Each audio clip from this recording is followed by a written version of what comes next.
श्री सच्चिदानंद सद्गुरु साईनाथ महाराज की जय। सद्गुरु श्री साईनाथुनि शरद बाबूजी की जय।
श्री सच्चिदानंद सद्गुरु साईनाथ महाराज की जय। सद्गुरु श्री साईनाथ शरद बाबू जी की जय। శ్రీ సాయినాథాయ నమః. శ్రీ సాయి సచ్చరిత్రము 19వ అధ్యాయం. నిన్నటి తరువాయి.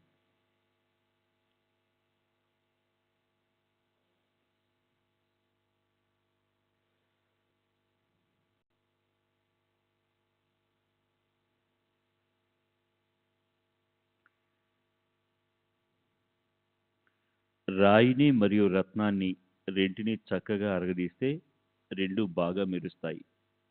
రాయి రాయిగానే ఉంటుంది, మణి మణిలా ప్రకాశిస్తుంది. మెరవడానికి రెండిని ఒకేలా అరగదీయాలి. రాయి రత్నం యొక్క తత్వాన్ని గ్రహించగలదా? మణివలె తేజస్సుతో ప్రకాశించగలదా? రాయి తన స్వభావానుసారం నున్నగా కాగలదు. నేను 12 సంవత్సరాలు గురువు పాదాల వద్ద ఉన్నాను. చిన్నవాణ్ణి అయిన నన్ను గురువు పెద్దవాణ్ణిగా చేశారు. అక్కడ అన్న వస్త్రాలకు ఏం లోటు లేదు. వారికి నాపై ఎంతో ప్రేమ. వారు మూర్తిభవించిన భక్తి ప్రేమ. వారికి శిష్యులపైన వాస్తవమైన ప్రేమ. మా గురువుకు సమానమైన గురువు అరుదు. ఆ సుఖాన్ని వైభవాన్ని వర్ణించ శక్యం కాదు. వారి ప్రేమను ఎలా వర్ణించను? వారిని చూడగానే ధ్యానంతో కళ్ళు మూసుకుంటాయి. మేము ఉభయులం ఆనందంలో మునిగిపోయేవారం. నేను ఇతర వస్తువులను చూడటం ఎరుగను. నేను అహర్నిశలు ప్రేమగా గురు ముఖావలోకనమే చేసేవాణ్ణి. నాకు ఆకలి దప్పులు ఉండేవి కావు. గురువు లేకపోతే మనసు అస్వస్థతగా ఉండేది. వారు తప్ప వేరే ధ్యానం లేదు, వేరే లక్ష్యం లేదు. రోజు వారొక్కరినే స్మరించేవాణ్ణి. గురువు యొక్క కౌశలం అద్భుతం. ఇదే మా గురువు ఆపేక్షించినది. ఎందుకంటే వేరే ఏదీ కోరలేదు. వారు నన్నెప్పుడూ ఉపేక్షించలేదు. వారు ఎప్పుడూ నన్ను కష్టాల నుండి రక్షించేవారు. నన్ను ఒకప్పుడు వారి పాదాల వద్ద, మరొకప్పుడు సముద్ర తీరానికి అవతల ఉంచేవారు. అయినా వారి సాన్నిధ్య సుఖం దూరం కాకుండా నన్ను కృపాదృష్టితో చూసుకునేవారు. తాబేలు తన పిల్లలకు దృష్టి ద్వారానే ఆహారం సమకూర్చేలా మా గురువు పద్ధతి కూడా అట్లే కృపాదృష్టితో పోషిస్తారు. అమ్మా, ఈ మసీదులో కూర్చొని చెప్తున్నాను, ప్రమాణపూర్వకంగా నమ్ము. గురువు నా చెవిలో ఏమీ ఊదలేదు. నేను నీకు ఎలా ఊదుతాను? తాబేలు యొక్క ప్రేమ దృష్టి ద్వారానే పిల్లలకు సుఖం, సంతుష్టి. అమ్మా, ఊరికి ఎందుకు కష్టపడతావు? ఉపదేశం గురించి నేనేమీ ఎరుగను. నదికి ఒక తీరాన తాబేలుంటుంది. దాని పిల్లలు మరో తీరాన ఉంటాయి. వాని పాలన, పోషణ దృష్టాదృష్టులతోనే. మంత్రాల గొడవ వ్యర్థం.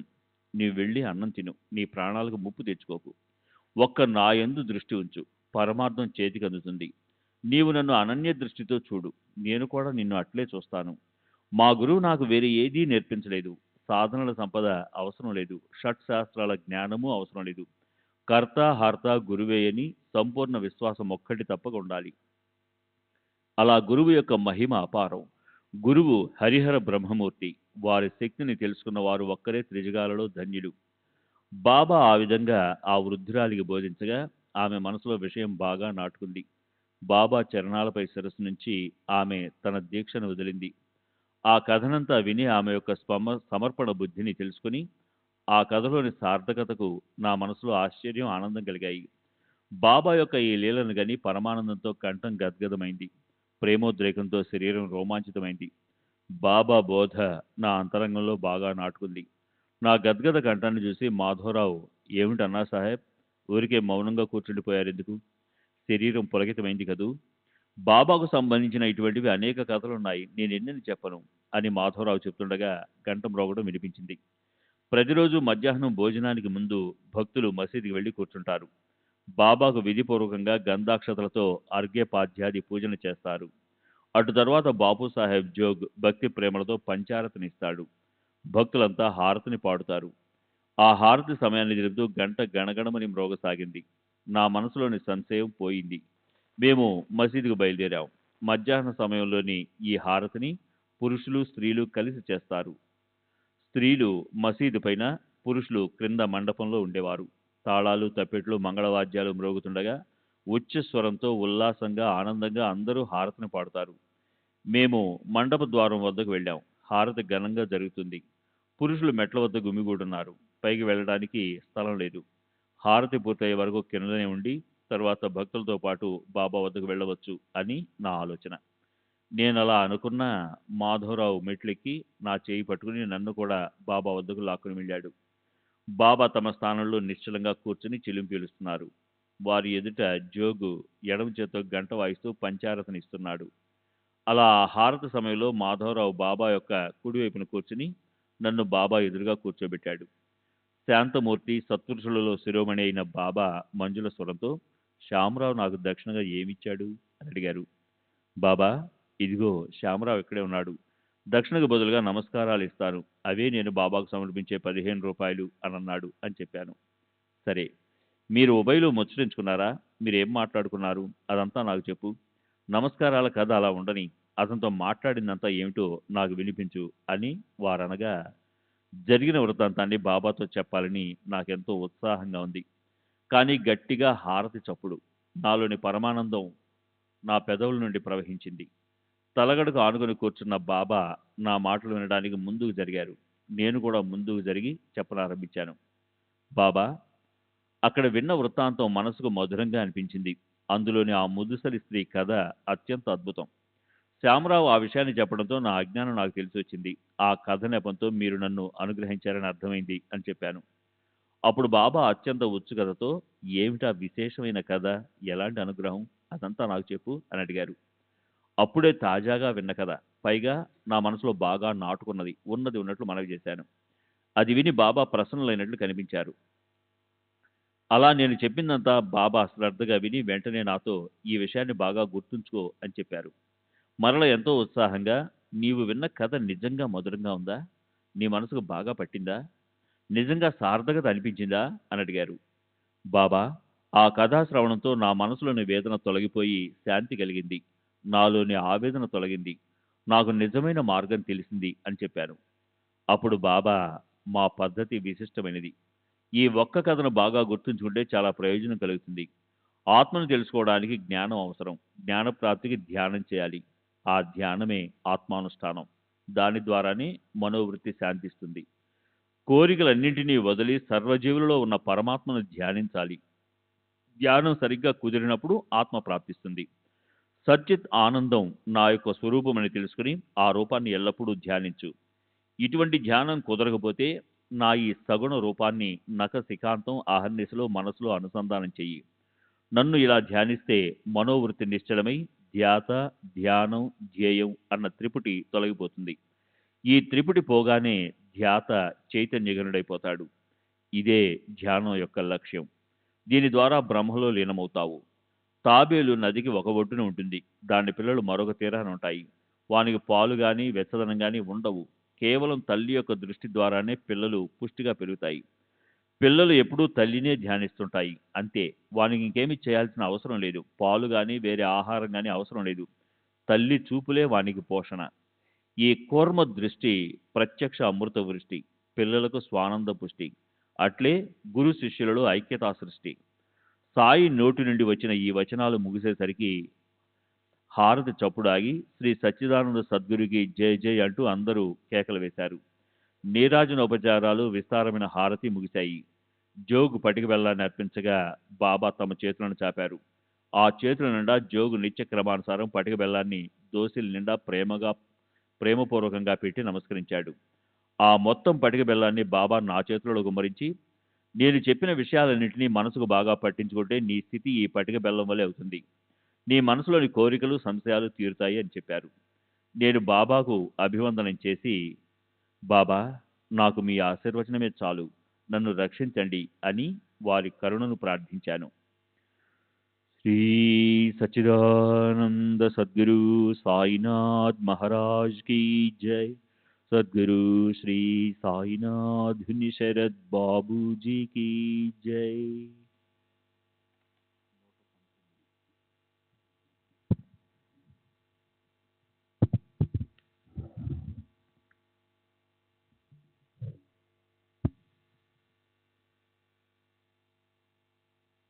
అప్పుడు బాబా కథను శ్రవణం, మననం మరియు నిధి ధ్యానం చేస్తే స్మరణ మరియు ధ్యానం కుదిరి ఆనందగనుడైన పరమాత్మ ప్రకటమవుతాడు. చెవులతో విన్న కథనంతా నీ మనసుకు పట్టించుకుంటే శుభప్రదమైన గని తెరుచుకుంటుంది. నీ పాపాలు ప్రక్షాళనమవుతాయి.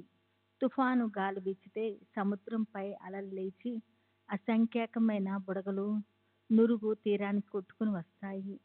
అలలు, బుడుగులు, నురుగు, సుడిగుండాలు ఇవన్నీ అనేక రకాలుగా కనిపించే ఒకే నీరు. ఇదంతా దృష్టిలోని భ్రమ కారణంగానే.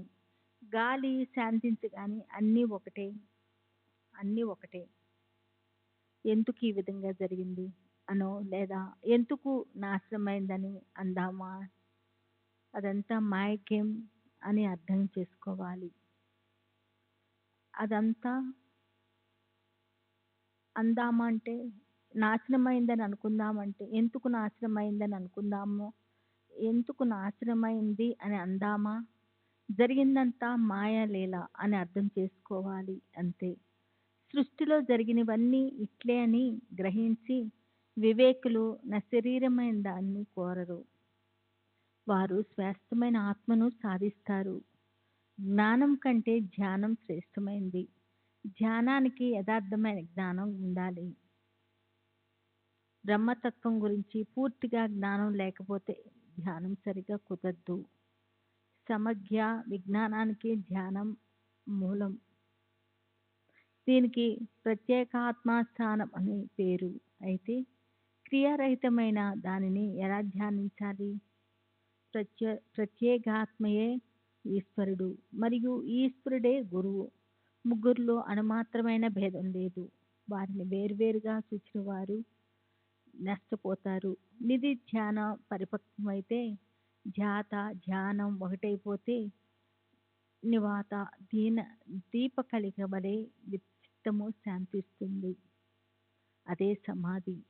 ఏ కోరికలు లేక సర్వజీవుల్లోనూ ఒక్క పరమాత్మయేనని మరియు ఒక్క ఆత్మ తప్ప రెండవ వస్తువేదీ లేదని అద్వితీయ జ్ఞానంతో నిర్భయం కలిగితే అప్పుడు ఆత్మ ధ్యానం కుదురుతుంది. అజ్ఞానం వల్ల చేసే కర్మబంధనాలతో సంబంధం తొలగిపోతుంది. నిధి నిషేధాల నిర్బంధాలు వదిలిపోతాయి. అప్పుడు మోక్షంలో కలిగే ఆనందాన్ని అనుభవిస్తారు. ఆత్మ అసలు ఉందా లేదా? ఉంటే అంతటా ఒకటే ఉందా? లేక వేరువేరు చోట్ల వేరువేరుగా ఉందా? ఆత్మ కర్తయా లేక కర్మలు చేసేదా? ఏ కర్మలు చేయనిదా అని ముందుగా షట్శాస్త్రాలు వెతికి తెలుసుకోవాలి. ఆత్మ ఒకటే అన్న ప్రత్యక్ష అనుభవ జ్ఞానమే జ్ఞానానికి పరాకాష్ట. అక్కడే మోక్షము మరియు పరమానంద ప్రాప్తి. అందునికి ఏనుగును గురించి వర్ణించడానికి బృహస్పతి వంటి వక్తను తీసుకుని వస్తే మాత్రం అతని వాగ్ధౌర్యము ఏనుగు రూపాన్ని చూపించగలదా? అట్లే వాక్కుకు అతీతమైన దానిని వర్ణించి వీలు కాదు. వక్త యొక్క నోరు, అందుని చెవులు అతనికి చూపును ఇవ్వగలవా? ఏనుగు స్వరూపాన్ని చూడటానికి అందునికి ఉపయోగపడేవి నిజంగా నేత్రాలే కదా. మరి ఆ నేత్రాలు లేనప్పుడు అంధుడు ఏనుగును ఎలా చూడగలడు? అట్లే గురువు దివ్య నేత్రాలను ప్రసాదించినప్పుడే జ్ఞానప్రాప్తి. సాయి స్వరూపము యథార్థ జ్ఞానము. వారు మూర్తి భవించిన పరిపూర్ణ జ్ఞానమని తెలుసుకోవడమే వారి ధ్యానము, అనుష్ఠానము. అదే వారి దర్శనము. అజ్ఞానం నుండి, కోరికల నుండి, బంధనాల నుండి విమోచనం కావాలంటే వేరే ఇతర సాధనాలు లేవు. దీనిని బాగా తెలుసుకోవాలి. సాయిబాబా మీ వారు కాదు, మావారు కాదు. వారు సర్వజీవుల్లో ఉండే పరమాత్మ. సూర్యుడు సకల జగానికి సంబంధించినట్లు బాబా అందరికీ చెందినవారు. ఇప్పుడు వారి మాటలను వినండి. సర్వసాధారణమైన అవి అమూల్యమైనవి. వానిని ఎప్పుడూ స్మరణయందుంచుకుంటే ఫలప్రదము. పూర్వజన్మ రుణానుబంధం లేకుండా ఎవరు ఎక్కడికి వెళ్ళరు. మానవులే కాదు, పశుపక్షులు కూడా అంతే. అందుచేత ఎవరిని పొమ్మని తరంకండి. వచ్చేపోయే వారిని ఆదరించండి. దప్పికొన్న వారికి నీరు, ఆకలిగొన్న వారికి అన్నము, బట్టలు లేని వారికి బట్టలు. అట్లే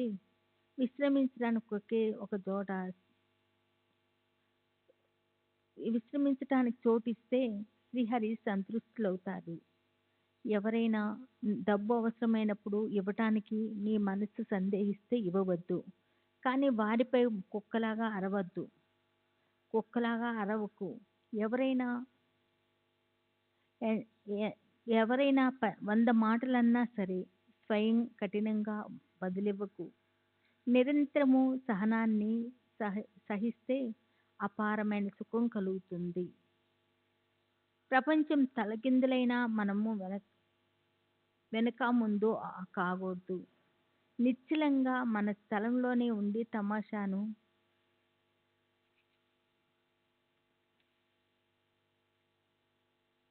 తమాషాను చూడాలి. నీకు నాకు మధ్య ఉన్న గోడ పడగొట్టేసి చూడు. అప్పుడు రాకపోకలకు ప్రశస్తమైన మార్గము ఏర్పడుతుంది. నేను నువ్వు అన్న భేద బుద్ధియే గురు శిష్యుల మధ్యనున్న గోడ.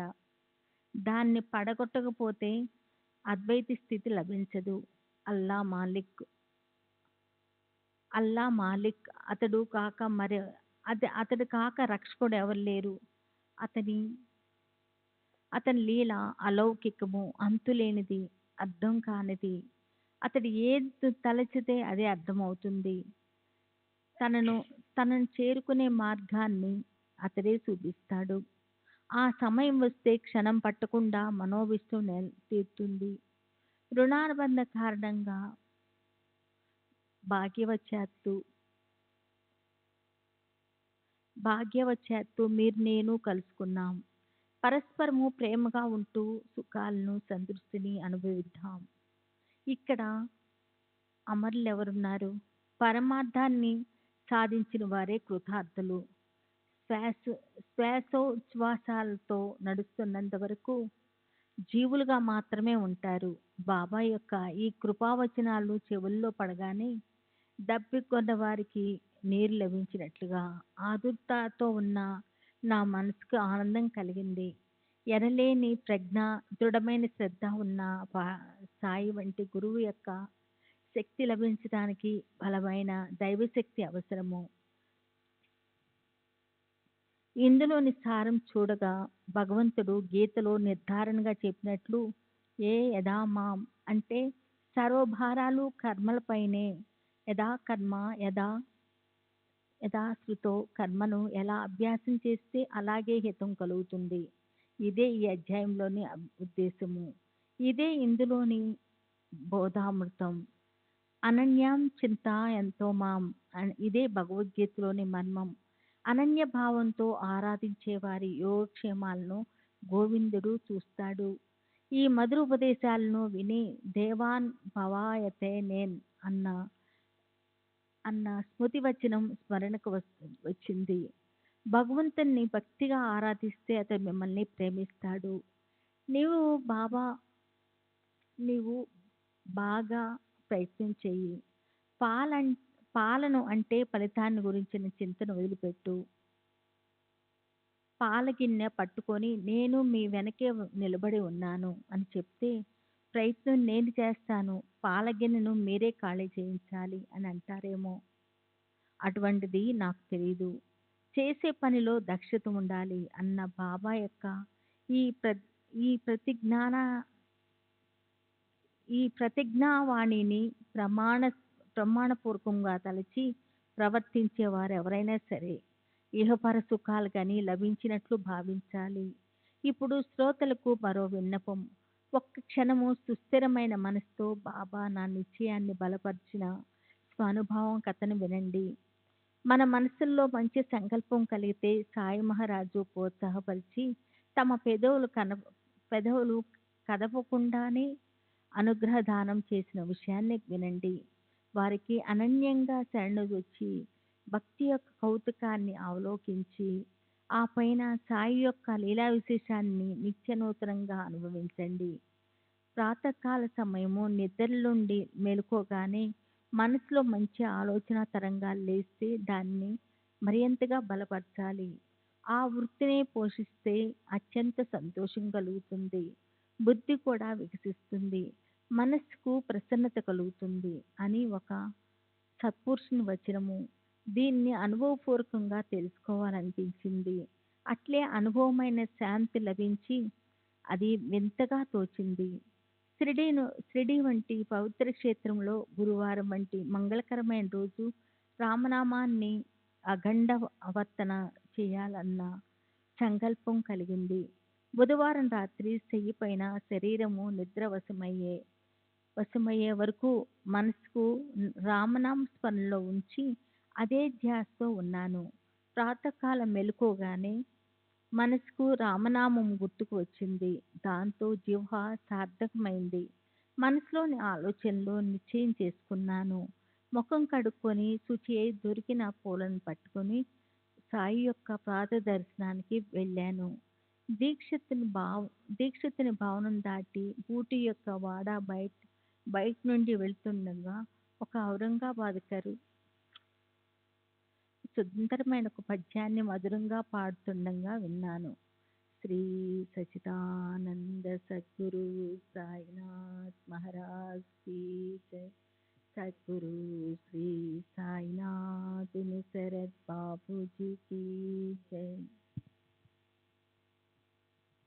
श्री सच्चिदानंद साईनाथ महाराज की जय. सद्गुरु श्री సాయినాథ్ नुसरत బాబూ जी की जय. ఆ పద్యాన్ని ఓవి రూపంలో చెప్పాలంటే పద్యంలోని స్వాభావికమైన మాధుర్యం పోతుంది, శ్రోతలు ఆనందించలేరు. అందువల్ల మొత్తం పద్యాన్ని అక్షరం అక్షరం గానం చేస్తాను. దానివల్ల ప్రేమమయులైన శ్రోతలు ఆ పద్యంలోని ఉపదేశాన్ని గ్రహించి ఆనందిస్తారు. పద్యం. గురు కృపాంజన పాయే మేరే భాయి రామ బినా కదు మాన మానతనాహి अंदर रामा बाहर रामा सपने में देखते सीतारामा जागत रामा सोवत रामा जहो देखो वह పూర్ణకామ. ఏక జనార్దుని అనుభవానికి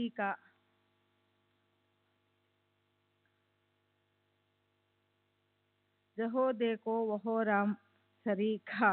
నేను మనసును రామనామ స్మరణలో ఉంచాలని ముందే నిశ్చయించుకుని ప్రారంభ చేయడాన్ని పై పద్యం బలపరిచింది. దానిలో నా మనోనిశ్చయం అనే అంకురానికి కరుణాధనులైన సాయి సమర్థులు ఆ పద్య రూపంలో సించనం చేశారు అని బోధపడింది. ఔరంగాబాద్కర్ చేత తంబూరాను పట్టుకొని మండపం లోపల సాయి సముఖంలో ఉచ్చ స్వరంతో పైకి గట్టిగా పాడుతున్న ఆ గానాన్ని విన్నాను. బాబా భక్తుడైన ఔరంగాబాద్కర్ నా వలనే బాబా చరణాలయందు అనురక్తుడు. అతనికి అనేక పద్యాలు కంఠస్థమై ఉండగా ఆ సమయాన ఆ పద్యమే ఎందుకు స్ఫురించింది? నా మనసులోనిది ఎవరికి తెలియదే. మరి అతడు ఆ పద్యాన్ని ఎందుకు పాడాడు? బాబా ఏ విధంగా సూత్రాన్ని కదిలిస్తూ ఉంటే మనసులో అలాగే స్ఫురణ కలుగుతుంది. ఎందుకు పాడాడు? బాబా కలుగుతుంది. మనమంతా కేవలం కీలుబొమ్మలం. సాయిమాత సూత్రధారి. వారు స్వయంగా చెప్పకున్నా నాకు మంచి ఉపాసనను అందించారు. నా అంతరంగంలోని ఆలోచన బాబా మనసులో ప్రతిబింబించిందా అన్నట్లుగా బాబా ఈ విధంగా ప్రత్యక్ష అనుభవాన్ని కలిగించారని అనిపించింది. నామం యొక్క మహత్వం ఎంత గొప్పది! దీనిని సాధువులు మహాత్ములు ఎంతగానో వర్ణిస్తారు. పామరునైన నేను ఎంతని వర్ణించగలను? వెళ్ళిన ఆ వ్యక్తి కూడా ఇంటికి బయలుదేరాడు. దీని వలననే స్వరూప ప్రాప్తి, ఆత్మ సాక్షాత్కారాన్ని కలిగించే రామా అను 2 అక్షరాలను మరా అని తిరగేసి స్మరించి దారి దోపిడీ చేసి పోయేవాడు ఉద్ధరింపబడి వాల్మీకి అయ్యాడు. విశేషమైన వాక్సిద్ధిని పొందాడు. మరా అని తిరిగేసి స్మరిస్తే అతని జిహ్వపై రాముడు ప్రకటమయ్యాడు. రాముడు జన్మించక ముందే రాముని అవతార చరిత్రను వ్రాశాడు. రామనామం ద్వారా పతితులం పావనులు అవుతారు. రామనామం ద్వారా పతితులు పావనులు అవుతారు. రామనామంలో అమితమైన ప్రయోజనాలు. రామనామంతో భేదబుద్ధి తొలగి సమభావం కలుగుతుంది. రామనామంతో బ్రహ్మ ప్రాప్తి. రామనామ వర్తనతో జనన మరణాలు తొలగిపోతాయి. ఒక్క రామనామ స్మరణతో కోటి లాభాలు. రామనామ ధ్వని ఉన్న చోట విష్ణువు యొక్క సుదర్శన చక్రం తిరుగుతూ కోటి విఘ్నాలను ధ్వంసం చేస్తుంది. ఈ రామనామం దీనులను సంరక్షిస్తుంది. ఉపదేశించడానికి సాయిబాబాకు ఒక ప్రత్యేక కాలం గాని, ఒక స్థలం గాని, ఒక సమయం గాని అవసరం లేదు. వారు కూర్చొని ఉన్నా, నుంచొని ఉన్నా, నడుస్తున్నా ఉపదేశాలను అతి సహజంగా ఇచ్చేవారు. ఈ విషయంలోని ఒక మధురమైన కథను శ్రోతలు శ్రద్ధగా శ్రవణం చేస్తే సాయి యొక్క దయ మరియు వారి సర్వవ్యాపకత్వం అర్థమవుతుంది. శ్రీ సచ్చిదానంద సద్గురు సాయినాథ్ మహారాజ్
సాయినాథ్ మహారాజ్ కీ జై. సద్గురు శ్రీ సాయినాథ్ నిసరత్ బాబూజీకి జై. ఒకసారి ఒక భక్త శ్రేష్ఠుడు మరొకరిని గూర్చి ముచ్చటిస్తూ స్వయం చెడు ఆలోచనలకు లోనై నిందారోపణలో పడిపోయాడు. అతని మంచి గుణాలు ఒకవైపు ఉండిపోయాయి. నోటి నుండి నింద బాగా ప్రవహించసాగింది. అసలు విషయం అడుగున పడి నింద పైకి వచ్చింది. ఏ కారణం చేతనైనా ఎవరి ఆచరణైనా సరిగ్గా లేకపోతే వారి గురించి వారి ఎదుట తెలియచేసి వారిపై దయ తలచాలి. ఎవరినైనా సరే ఎప్పుడు నిందించకూడదు అని ప్రతి ఒక్కరికి బాగా తెలుసు. అయినా ఎంత నిగ్రహించుకున్నా ఆ స్వభావం పొట్టలో అణిగి ఉండదు. కడుపులో నుండి కంఠంలోనికి, కంఠం నుండి జిగ్వపైకి, అక్కడి నుండి మెల్లమెల్లగా పెదవులపైకి సుఖంగా సంతోషంగా ప్రవహిస్తుంది. నింద చేసేవాని కంటే ఎక్కువ ఉపకారం చేసేవారు త్రిభువనాలలో ఎవరూ ఉండరు. నిందారోపణ చేసేవారికి శ్రేయస్సును కలిగించటే మురికిని కొందరు కుంకుడుకాయలతోనూ, కొందరు సబ్బు సీకాయాది వస్తువులతో కడుగుతారు. మరి కొందరు నిర్మలమైన నీటితో కడుగుతారు. కానీ నింద చేసేవారు ఇతరుల మురికిని తన నాలుకతో శుభ్రం చేస్తాడు. ఇతరులకు ఉపకారం చేయటానికి తాము మానసిక అధోగతిని సగిస్తాడు. వారి మహోపకారం వర్ణింప శక్యం కాదు. పరనింద చేసేవారు అత్యంత వందనీయులు. నిందా నెపంతో దోషాలను తెలియపరుస్తూ అడుగడుగున సావధానపరుస్తూ అనేక రకాల అనర్థాలను తొలగిస్తూ సహకరిస్తారు. అట్టివారి ఉపకారాన్ని నేను ఎంతని వర్ణించను. అట్టివారి గొప్పతనాన్ని సాధు సత్పురుషులు ఎందరో అనేక రకాల వర్ణించారు. అలాంటి నింద చేసేవారికి నేను సాష్టాంగ ప్రణామాన్ని చేస్తాను. శ్రోతలకు బాగా విసుగు కలిగింది కదూ. నిందారోపణ చేసిన వాడు మల విసర్జనానికి బయలు ప్రదేశానికి వెళ్ళాడు. బాబా దర్శనానికి భక్తులు మసీదుకి వెళ్ళారు. బాబా పూర్ణ అంతర్జ్ఞాని. ఆయా సమయాలకు సరిగ్గా భక్తులకు శిక్షణను ఇచ్చేవారు. వారు తరువాత ఏం చేశారో వినండి. భక్తులతో సహా లెండీకి వెళుతూ బాబా ఆ నింద చేసిన వాడిని గూర్చి అడిగారు. అతడు కాలువ వద్ద బయలు ప్రదేశానికి వెళ్ళినట్లు భక్తులు చెప్పారు. తమ కార్యక్రమాన్ని ముగించుకుని బాబా లెండి నుండి బయలుదేరారు. కాలువకు వెళ్ళిన భక్తుడు కూడా ఇంటికి బయలుదేరాడు. ఆ ఉభయులు పరస్పరం కలుసుకున్నారు. అప్పుడు జరిగిన వృత్తాంతాన్ని నేను చేతులు జోడించి శ్రోతలకు మనవి చేస్తాను. శ్రద్ధగా వినండి. అక్కడ ఒక కంచె ప్రక్కన ఒక ఊరి పంది మలాన్ని మృష్టాన్నంలా చప్పరిస్తూ తినేస్తుంది. బాబా తమ చేతితో దానిని అతనికి చూపించారు. చూసావా, జనుల మలం దాని జిహ్వకు ఎంత మధురంగా ఉందో. తన ఆప్త జనుల మీద కోపాన్ని ప్రదర్శించే తన కోరికను యథేచ్ఛగా తీర్చుకుంటుంది. ఎంతో పుణ్య సంచయం వలన ప్రాప్తించిన ఈ మానవ జన్మను ఇలా వ్యర్థం చేసుకునే ఆత్మఘాతకునికి ఈ సిరిడి ఏం సుఖం ఇవ్వగలదు అని అంటూ బాబా వెళ్ళిపోయారు. నింద చేసిన ఆ భక్తుడు మనసులో చాలా బాధపడ్డాడు. ఉదయం తను చేసిన నిందారోపణ గుర్తుకు వచ్చింది. అతని హృదయంలో బాబా మాటలు బాగా గుచ్చుకున్నాయి. ఆయా సందర్భాలను అనుసరించి బాబా అలా భక్తులకు బోధించేవారు.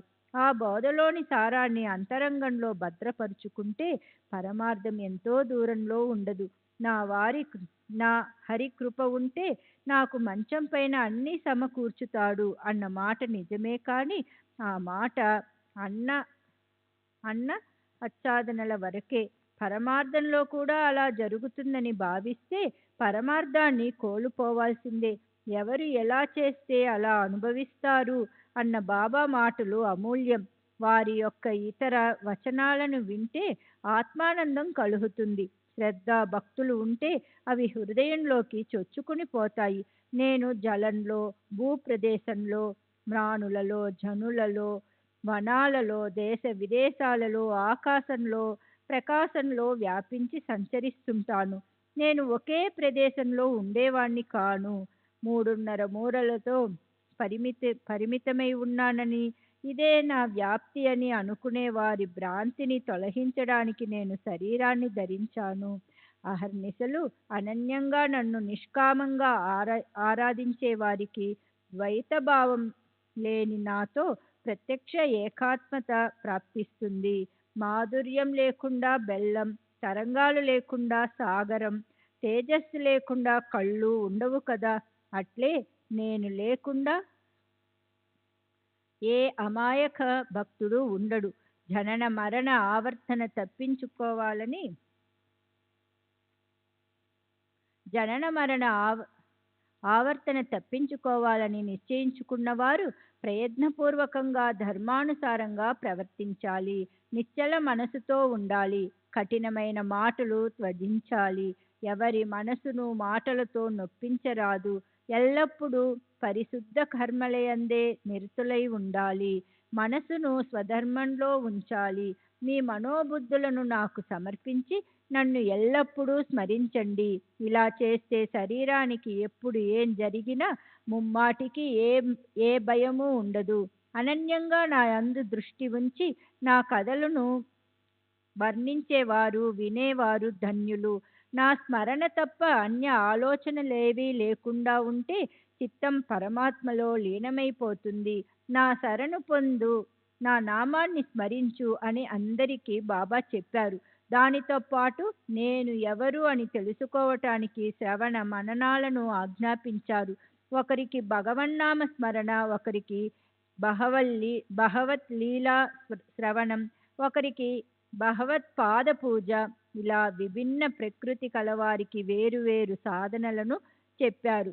ఒకరికి ఆధ్యాత్మ రామాయణ పఠన, ఒకరికి జ్ఞానేశ్వరి పురస్చరణ, మరొకరికి హరివరద పారాయణ, ఇంకొకరికి గురు చరిత్ర అధ్యయనం, ఒకరిని తమ పాదాల వద్ద కూర్చుండబెట్టుకుంటే మరొకరిని ఖండోబా మందిరానికి పంపారు. ఇంకొకరి కంఠానికి ప్రేమతో విష్ణు సహస్ర నామావళి కట్టారు. ఒకరికి రామ విజయాన్ని ఉపదేశిస్తే మరొకరికి ధ్యానాన్ని, నామ మహత్యాన్ని, ఇంకొకరికి చాందోగ్య ఉపనిషత్తును, గీతా రహస్యాన్ని ఉపదేశించి వీనిలో విశ్వాసం ఉంచి వీనిలోని స్వాభావిక మాధుర్యాన్ని శ్రద్ధతో అనుభవించండి అని చెప్పేవారు. బాబా అలా ఒకరికి ఒకటి, మరొకరికి మరొకటి బోధ చేసేవారు. వారి దీక్షా పద్ధతి అనేక రకాలు, అవి అనంతం. ఒకరికి ప్రత్యక్షంగా దీక్షనిస్తే మరొకరికి దృష్టాంతాలతో ఇచ్చేవారు. వారి ఉపదేశాలు అపూర్వంగా విశేషంగా ఉండేవి. అనేక వర్ణాల భక్తులు పరుగు పరుగున వారి దర్శనానికి వస్తారు. మద్యపానం పైన ప్రీతి ఉన్నవారి స్వప్నంలోనికి వెళ్ళేవారు. వారి వక్షస్థలం పైన కూర్చుని కాళ్ళు చేతులు గుండెను బాగా ఒత్తిపెట్టి వారు మరలా మద్యం ముట్టుకోమని ప్రమాణం చేస్తే గాని వారిని విడిచిపెట్టేవారు కాదు. వివాహం జరిగే గృహాలలో జ్యోతిష్యులు హరిహరులు చిత్రాలను వేసినట్లుగా బాబా భక్తుని స్వప్నంలో గోడపైన గురువు బ్రహ్మ అనే మంత్రాన్ని వ్రాసేవారు.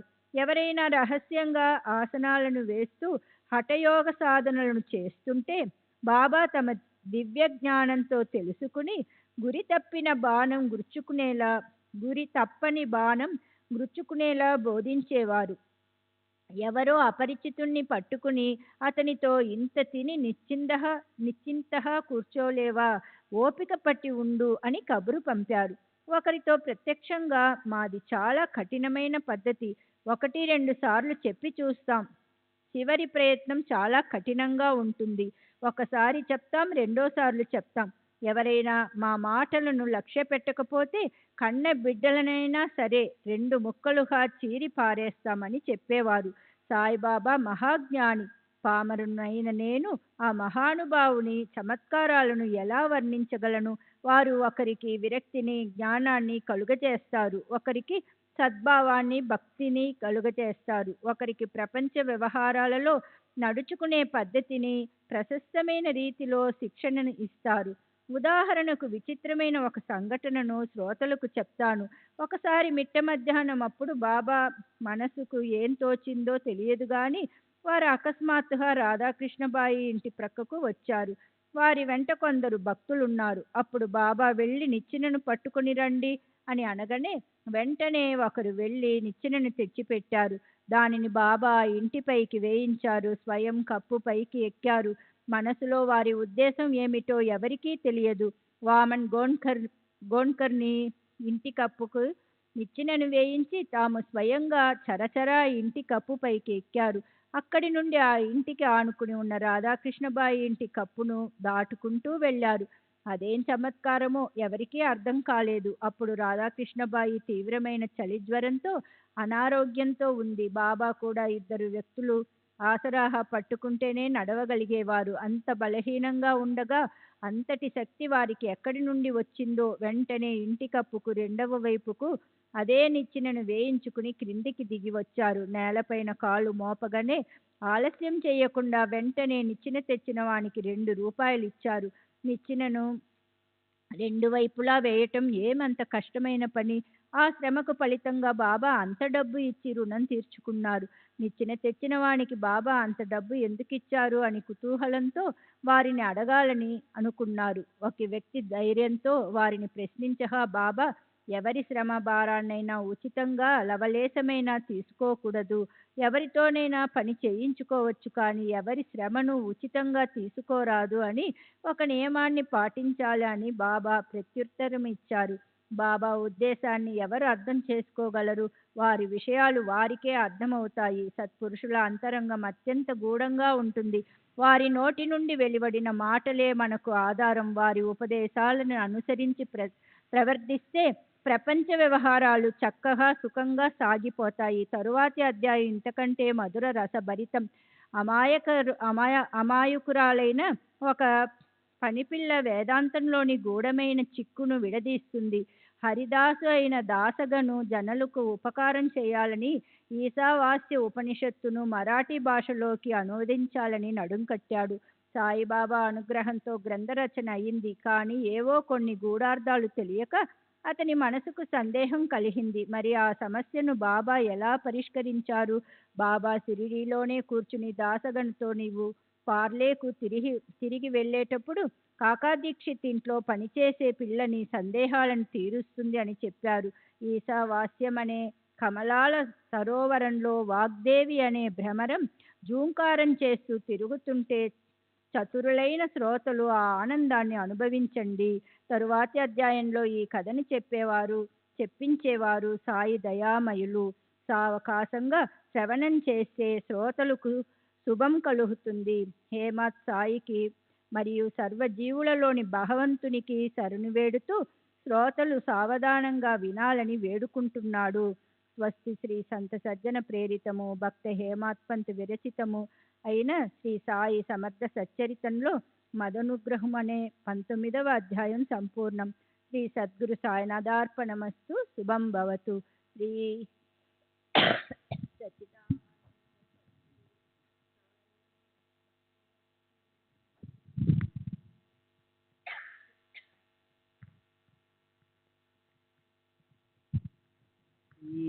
सच्चिदानंद सद्गुरु साईनाथ महाराज की जय. सद्गुरु श्री साईनाथ धुनि शरद बाबूजी की जय.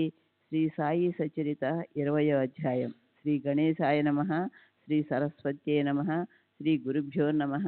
శ్రీ కులదేవతాయై నమః. శ్రీరామచంద్రాభ్యాం శ్రీ సీతారామచంద్రాభ్యాం నమః. శ్రీ సద్గురు సాయినాథాయ నమః. ఓం నమో గురువర. అనుగ్రహవచనాలనే ముత్యాలను కలిగిన మానస సరోవర, మీ చరణాల వద్ద అనన్య భక్తులు హంసల వలె ఆశ్రయించి ఉన్నారు. మహా ఉదారులైన మీరు మిమ్మల్ని ఆశ్రయించిన వారికి మీ అనుగ్రహమనే ముత్యాలను ప్రసాదించి వారికి స్వరూపంలో విశ్రాంతిని కలిగించి వారి జనన మరణాల రాకపోకలను తొలగిస్తారు. సాయి సిద్ధుని ఆశ్రమం ఎంత గొప్పది! దర్శనంతో ప్రపంచంలోని కష్టాలను పోగొడుతుంది. దాని పరిసరాలలో ఉన్న వారి భవభ్రమలను అశాంతిని పారిపోయేలా చేస్తుంది. సాయి అసలు నిరాకారమే అయిన భక్తుల కొరకు సాకార రూపాన్ని ధరించారు. మాయానటి రూపాన్ని గ్రహించి నటుని వలె లీలలను ప్రదర్శించారు. అటువంటి సాయిని ఒక్క క్షణం ధ్యానించి షిరిడీ వెళ్ళి అక్కడ మధ్యాహ్న హారతి తర్వాత కార్యక్రమాన్ని శ్రద్ధగా చూద్దాం. మధ్యాహ్న హారతి తరువాత సాయి మహారాజ్ మసీదు చివరకు వచ్చి అత్యంత కృపాదృష్టితో భక్తులకు విభూతిని పంచిపెడతారు. ప్రేమికులైన భక్తులు వెంటనే వారి చరణాలను ఆలింగనం చేసుకొని నుంచొని బాబా వదనాన్ని అవలోకిస్తూ వారిపై బాబా కురిపించే విభూతిని స్వీకరిస్తారు. బాబా పిడికెళ్ల నిండా విభూతిని నింపుకుంటూ భక్తుల చేతులలో పోసేవారు. తన బొటని వ్రేలితో భక్తుల నుదుట అద్దేవారు. వారి హృదయాలలో అత్యంత ప్రేమ. తమ్ముడు, భోజనానికి వెళ్ళు. అన్నా, నువ్వు కూడా వెళ్ళు. వెళ్ళి కమ్మగా తిను. మీరందరూ ఇళ్లకు వెళ్ళండి అని ఒక్కొక్కరికి చెప్పేవారు. అదంతా గతించిన వైభవం. ఇప్పుడు దానిని చూడలేకపోయినా షిరిడీలో ఆయా వేళలందు ఆయా స్థానాలలో నిశ్చలంగా ధ్యానిస్తే అది కనిపిస్తుంది. ఈ విధంగా సాయిని నఖశిఖ పర్యంతం ధ్యానిస్తూ భక్తిగా వారికి సాష్టాంగ ప్రణామం చేసి కథను కొనసాగిస్తాను. గత అధ్యాయాంతంలో బాబా పనిపిల్ల ద్వారా వేదశృతి యొక్క అర్థాన్ని వివరించారు అని శ్రోతలకు చెప్పాను కదూ. ఈశావాస్య భావార్థబోధని అన్న గ్రంథాన్ని దాసగను వ్రాయన ఆరంభించాడు. అందులో అతనికి సందేహం కలగగానే ఆ సంశయ నివృత్తికై షిరిడీకి వచ్చి సద్గురు చరణాల వద్దకు చేరాడు. అప్పుడు బాబా, నీవు తిరిగి వెళ్ళినప్పుడు కాకా ఇంట్లోని పనిపిల్ల నీ సంశయాన్ని నివారిస్తుంది అని చెప్పారు. ప్రస్తుతం ఆ వచనాలే కథానుసంధానం. అక్కడి నుండే మొదలు పెడదాం. శ్రోతలు శ్రద్ధతో ఉంటే శ్రవణం చక్కగా జరుగుతుంది.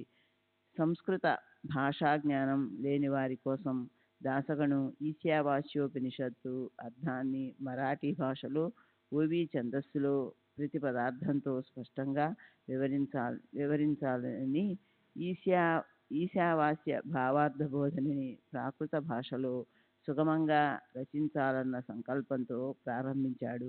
కఠినమైన గూఢార్థాలతో ఉన్న ఈ ఉపనిషత్తులోని పదాలను చక్కగా అనువదింపగలిగాడు. కానీ పదాలలో అంతర్గతంగా ఉన్న జ్ఞానం బోధపడకపోతే మనసుకు సంతృప్తి లేదు. 4 వేదాల సారమే ఉపనిషత్తుల భాండారం. హరి మరియు గురువు అనుగ్రహం లేకుండా ఈ జ్ఞాననిధి ప్రాప్తి అత్యంత కఠినం. నేను జ్ఞానిని. నా స్వప్రయత్నంతో ఉపనిషత్తులను యథార్థంగా ఆకలింపు చేసుకొని వివరిస్తాను అని ఎవరైనా అనుకుంటే అది కల్పాంతంలో కూడా సంభవం కాదు. గురువు కృప లేకపోతే అడుగడుగునా కష్టాలు ఎదురై అంతరార్థం బోధపడదు. కానీ అదే గురువు పాదాలను ఆశ్రయించిన వారికి కించెత్తైన శ్రమ ఉండదు. గురువు సుముఖంలో గూఢార్థాలు వాటంతట అవే వెల్లడి అవుతాయి. ఈ ఆత్మజ్ఞాన శాస్త్రం జనన మరణాలను ఛేదించే శస్త్రం. నిరభిమానులు, నిస్సంగులు మాత్రమే దీనిని వ్యాఖ్యానింపగల పాత్రులు. అట్టి వారిని ఆశ్రయిస్తే అర్థాలు క్షణంలో బోధపడతాయి. బుద్ధి యొక్క ప్రతిబంధకం తొలగిపోయి గూఢార్థాలు విశదమవుతాయి. ఈశావాస్యోపనిషత్తును మరాఠీ భాషలో అనువదించడంలో దాసగనుకు ఇదే కష్టం కలిగిన సాయినాథుని అనుగ్రహంతో అది తొలగిపోయింది. అతని సంస్కృత భాషా జ్ఞానం స్వల్పమే అయినప్పటికీ ఆచార్య విద్యారణ్య స్వామి మరియు సాయిబాబా పాదాలకు వందనం చేసి ఓవి రచనను మొదలుపెట్టాడు. దాసగను యొక్క పాలధార వాణికి సాయినాథుని అనుగ్రహమనే పంచదార జోడయింది. అందులో మాధుర్యాన్ని శ్రోతలు ఒక్క క్షణం స్వీకరించాలి. ఈశావాస్య భావార్థ బోధనలో అంతర్గతంగా ఉన్న మర్మాలను తెలుసుకోవాలంటే మూల గ్రంథాన్ని అధ్యయనం చేయాలి. ఈ కథను చెప్పడంలో ఉద్దేశ్యం వేరు. ఈ కథను వినండి. తమ భక్తులు గ్రంథాలను అధ్యయనం చేస్తున్నప్పుడు బోధపడని విషయాలను సాయి మహారాజ్ ఏమీ మాట్లాడకుండానే ఎలా బోధించేవారో గమనించండి. ఈ కథలోని ఉద్దేశం ఇదే. దీని సారాంశాన్ని శ్రోతలకు విదితం చేయాలనే నా కోరిక. మరి శ్రద్ధగా వింటారు కదూ. దాసగను ఛందోబద్ధంగా ఓవీలలో ఈశావాస్యోపనిషత్తుకు టీకా వ్రాశాడు. విద్వజ్జనులు దానిని ఆమోదించి అతనిని గౌరవించారు. అతని మనోభీష్టం నెరవేరింది. కానీ అతనికి ఒక సందేహం ఉండిపోయింది. దానిని అతడు పండితుల ఎదుట ఉంచాడు. ఘనంగా విస్తారమైన చర్చలు జరిగాయి. కానీ దానిని ఎవరూ సంతృప్తికరంగా తీర్చలేకపోయారు. ఇంతలో ఏదో కారణంగా దాసగను షిరిడీకి వెళ్ళడం తటస్థించి అతని సంశయ నివారణం సహజంగా జరిగింది. దాసగను సాయి దర్శనానికి మసీదుకు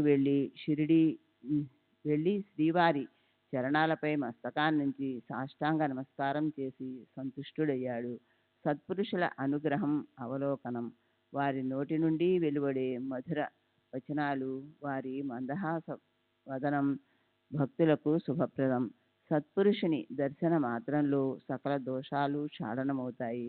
అట్టి వారి సన్నిధానంలో ఎల్లప్పుడూ ఉండగలిగిన వారి పుణ్యాన్ని ఎంతని వర్ణించగలను? ఏం గను, ఎక్కడ నుండి రాక? అంతా కుశలమేనా?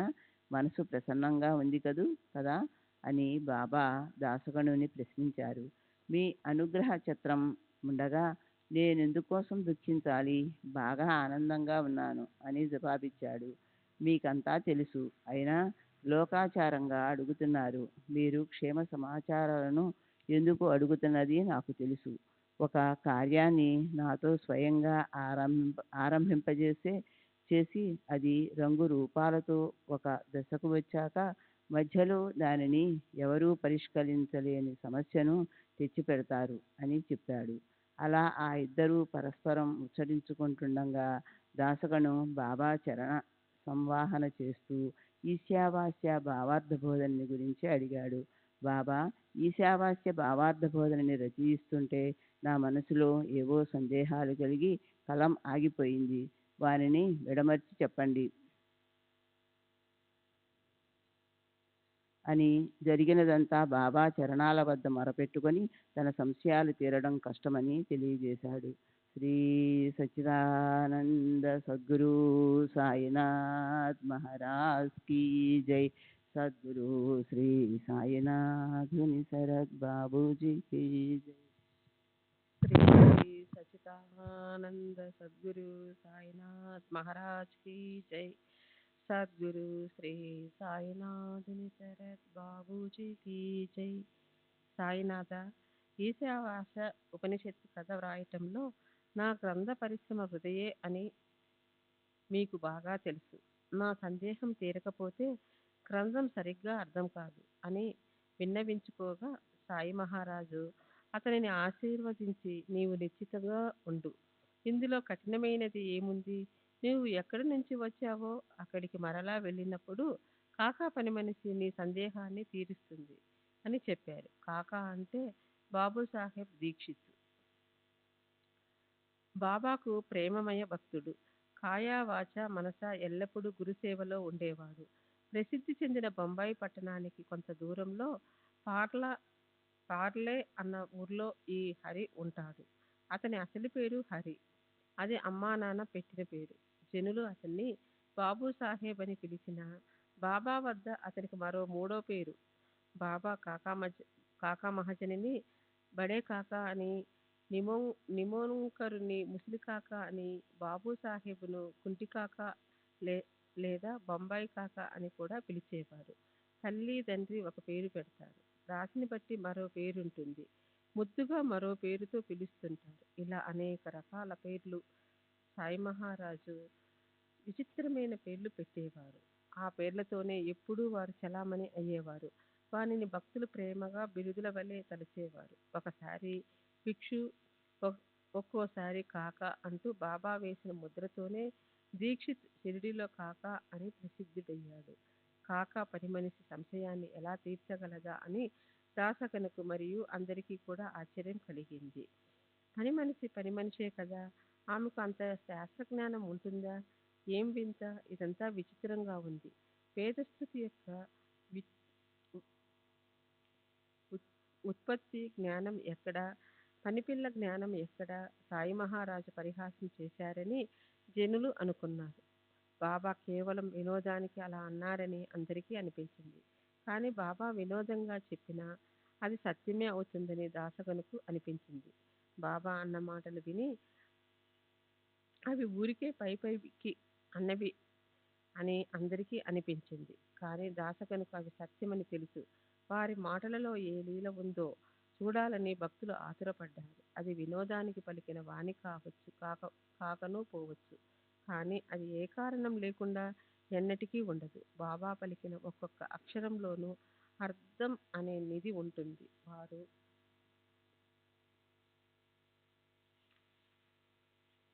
వారు తమ వారు తమతో నోటితో చెప్పినవి ఏవైనా అవి ఒట్టి మాటలు కావు. అవి బ్రహ్మలిఖితాలు. ఒక్క అక్షరమైనా వృధా కాకుండా సమయానికి సరిగ్గా కార్యాన్ని సాధిస్తాయి అని దాసగనుకు బాగా దృఢ నమ్మకం.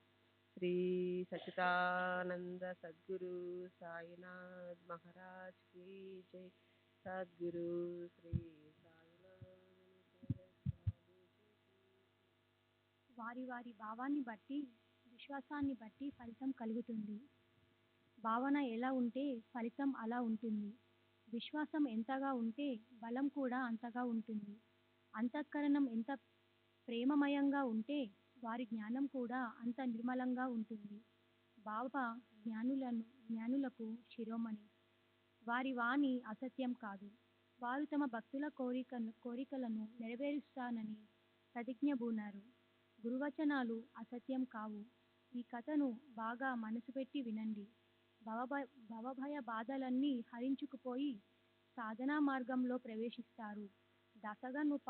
దాసగను పార్లేకు చేరుకొని కాకాసాహెబ్ దీక్షిత్ ఇంటికి వెళ్ళాడు. కాకా యొక్క పనిమనిషి తన కార్యంలో ఎలా సహకరిస్తుందో చూడాలని అతనికి ఉత్సుకతగా ఉంది. మరునాడు ఉదయం దశగను ఇంకా శయ్యపైన సుఖమైన నిద్రలో ఆనందంతో ఉండగా ఒక విశేషం జరిగింది. ఎవరో ఒక రైతు బిడ్డ మంజుల స్వరంతో గానం చేస్తూ ఉంది. ఆ స్వరంలోని మాధుర్యం దాసగను హృదయంలోనికి చొచ్చుకొని పోయింది. దీర్ఘంగా ఆలాపయుక్తంగా పాడిన ఆ పాటలోని చక్కటి పదాల కూర్పును విని అతని మనసు తల్లీనమవటంతో అతడు మరింత శ్రద్ధగా వినసాగాడు. శబ్దానికి మెలకువ కలిగిన వెంటనే పాటలోని అర్థాన్ని శ్రద్ధగా వినేసరికి అతని మనసు ప్రసన్నమైంది. చక్కటి స్వరంతో ఇంత శ్రావ్యంగా పాడే ఈ అమ్మాయి ఎవరై ఉంటుంది? ఈశావాస్యోపనిషత్తులోని ఈ చిక్కు సమస్యను తీర్చేది ఈ అమ్మాయేనా? బాబా చెప్పిన పనిపిల్ల ఈమెనా? సంస్కారం లేని వాణి నుండి వేదశృతికి అర్థాలు తెలియజేసిన పిల్ల ఎవరో చూడాలని అనుకొని బయటికి వెళ్ళి చూడగా నిజంగానే ఒక రైతు బిడ్డ కాకా ఇంట్లో మోరీ వద్ద అంట్ల గిన్నెలు తోముతుంది. వాకబు చేయగా ఆ పిల్ల దీక్షిత్ ఇంట్లో నామ్యా అనే నౌకరు చెల్లెలు అన్న విషయం తెలిసింది. ఈమె కాకా మనిషి. ఈమె గానం ద్వారానే దాసగను సంశయం తొలగింది. ఎనుబోతు నోటి నుండి వేదపఠనాన్ని చేయించగల సత్పురుషులు ఏం చేయలేరు? అలా ఆ పిల్ల యొక్క గానంతో దాసగను మనసుకు తృప్తి కలిగింది. బాబా పరిహాసంలోని మహిమ అందరికీ తెలిసి వచ్చింది. శ్రీ సచిదానంద సద్గురు సాయినాథ్ మహారాజ్ కీ జై. సద్గురు శ్రీ సాయినాథుని శరద్ బాపూజీ కీ జై.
श्री सच्चिदानंद सद्गुरु साईनाथ महाराज की जय।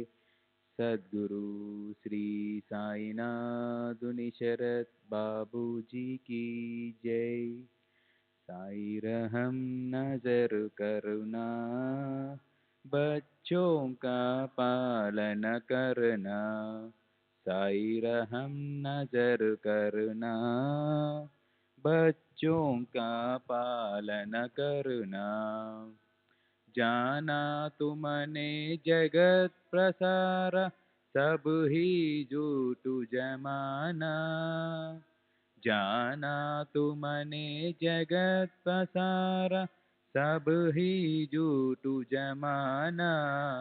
साई रहम नजर करुणा, बच्चों का पालन करना। साई रहम नजर करुणा, बच्चों का पालन करना। मैं अंधा हूँ बंदा आपका, मुझसे पद दिखलाना। मैं अंधा हूँ बंदा आपका, मुझसे पद दिखलाना। साई रहम नजर करुणा, बच्चों का पालन करना। साई रहम नजर करना, बच्चों का पालन करना। दास गणों कहे आप क्या बोलो, थक गई मेरी रसना। दास गणों कहे आप क्या बोलो, थक गई मेरी रसना। साई रहम नजर करुणा, बच्चों का पालन करना। साई रहम नजर करना, बच्चों का पालन करना। रहमु नजरु करु अब मोरे साई, तुम बिना नहीं मुझे माँ बाप भाई। रहमु नजरु करु मैं अंधा हूँ बंदा तुम्हारा। मैं अंधा हूँ बंदा तुम्हारा। मैं ना जानू, मैं ना जानू, मैं ना जानू। अल्लाह इलाही रहमु नजरु करु, रहमु नजरु करु आप मोरे साई। तुम बिना नहीं मुझे माँ बाप भाई। रहमु नजरु करु काली जमाना, मैंने गमाया। काली जमाना मैंने गमाया। साथी आखिर का, साथी आखिर का, साथी आखिर का। तुम बिना कोई। रहमु नजरु करु, रहमु नजरु करु आप मोरे साई। तुम बिना नहीं मुझे माँ बाप भाई। रहमु नजरु करु अपने मस्जिद का, जानू गनू है। अपने मस्जिद का जानू गनू है। मालिक हमारे, मालिक हमारे, मालिक हमारे। तुम बापा साई। रहमु नजरु करु, रहमु नजरु करु अब मोरे साई।